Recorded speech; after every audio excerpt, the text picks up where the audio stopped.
महाविकास आघाडीची आभार बैठकीला नाना पटोले उपस्थित राहणार का यावर बोलताना नाना पटोले म्हणाले की उद्याची बैठक अचानक ठरल्याने उद्याच्या आभार बैठकीला काँग्रेसतर्फे राज्याचे काँग्रेसचे ज्येष्ठ नेते माजी मुख्यमंत्री पृथ्वीराज चव्हाण आणि बाळासाहेब थोरात उपस्थित राहतील। मी जिल्ह्याच्या दौऱ्यावर असल्याने त्या ठिकाणी उपस्थित राहू शकणार नाही असे वक्तव्य त्यांनी गोंदिया येथे केले व यासह त्यांनी अनेक मुद्द्यांवर आपले मत मांडले। आतापर्यंत अण्णा हजारे शांत बसले होते, मात्र आता त्यांनी अजित पवारांचा जो सिकर बँकेचा घोटाळा आहे त्याच्यावर आक्षेप घेतलेला आहे। आक्षेप घेतला पण आंदोलन करत नाही ना अण्णाजी। अण्णांनी सांगा पहिले जसं काँग्रेसच्या काळात आंदोलन करायचं तसं अण्णाजींनी आंदोलन केलं पाहिजे। त्यांचा स्टंट म्हणाला हा तुम्ही?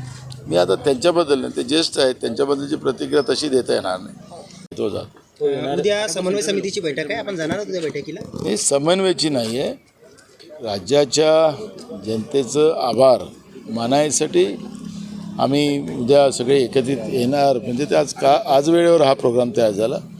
मी इकडे दौऱ्यावर आहे, त्यामुळे आमच्याकडून आमचे माजी मुख्यमंत्री ज्येष्ठ काँग्रेसचे नेते पृथ्वीराज चव्हाण साहेब आणि आमचे CLP नेते बाळासाहेब थोरात यांना सांगितलं की आपण तिथं उपस्थित राहू।